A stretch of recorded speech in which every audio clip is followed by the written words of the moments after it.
ঘোষণা অনুযায়ী দুপুরে রেলমন্ত্রীকে সঙ্গে নিয়ে অবৈধ ট্রাক স্ট্যান্ড উচ্ছেদের কাজ শুরু করেন ঢাকা উত্তর সিটি কর্পোরেশনের মেয়র আনিসুল হক। অভিযান শুরুর কিছুক্ষণের মধ্যেই উচ্ছেদকারী পুলিশের সঙ্গে সংঘর্ষে জড়ায় ট্রাক শ্রমিকরা। গোটা এলাকায় সংঘর্ষ ছড়িয়ে পড়ে। রাস্তা অবরোধ করে অভিযানের বিরুদ্ধে মিছিল করে বিক্ষুব্ধ শ্রমিকরা।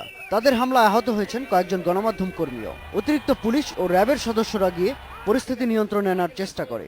তেজগাঁওয়ের অবৈধ ট্রাক স্ট্যান্ড সরানোর প্রত্যয় আবারও জানান মেয়র আনিসুল হক। কথা বলছি এবং মালিক পক্ষ বলেছেন যে আমাদের ভিতরেরটা ক্লিয়ার করে দেন। ভিতরে যে এই যে দিনের পর দিন, মাসের পর মাস, বছরের পর বছর গাড়ি রিপেয়ার করে রং করে, এইটা আপনারা ক্লিয়ার করে দেন। আমাদের অনেক ক্লিয়ার হয়ে গেছে।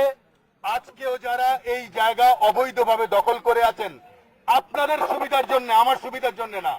আপনাদের গাড়ি যেন রাস্তায় না থেকে ভিতরে থাকতে পারে, আমার জন্য না। আপনাদের গাড়ি যেন সিএসডিতে যেতে পারে, আমার জন্য না।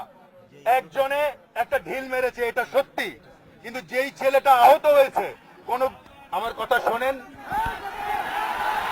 শোনেন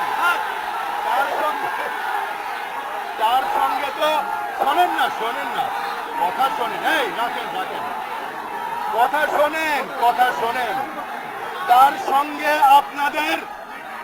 তার সঙ্গে আপনাদের অনেকেই কথা বলেছেন। এটা তো আমার দায়িত্ব, যদি সে আহত থাকে। আমি আপনাদের নগর পিতা। Good yes. তাহলে আমরা ঠিক করলাম যে এই সমস্ত জায়গায় যেসব গাড়ি আছে সেই গাড়িগুলো ভিতরে থাকবে।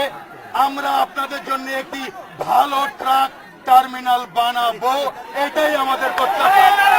ভালো ট্রাক টার্মিনাল। সবাই ভালো থাকবেন। আমরা যেন আপনাদের সাহায্য করতে পারি। Thank you. ঢাকা শহরকে পরিষ্কার রাখবো। মাননীয় প্রধানমন্ত্রী, বাংলাদেশ আওয়ামী লীগের নেতৃত্বে দীর্ঘদিন ধরে তেজগাঁওয়ের অবৈধ ট্রাক স্ট্যান্ড সরানোর প্রতিশ্রুতি দিয়ে আসছিল সরকার। নির্বাচিত হওয়ার পর ঢাকা উত্তর সিটি কর্পোরেশনের মেয়র আনিসুল হক সেখানকার অবৈধ স্থাপনা উচ্ছেদের ঘোষণা দেন।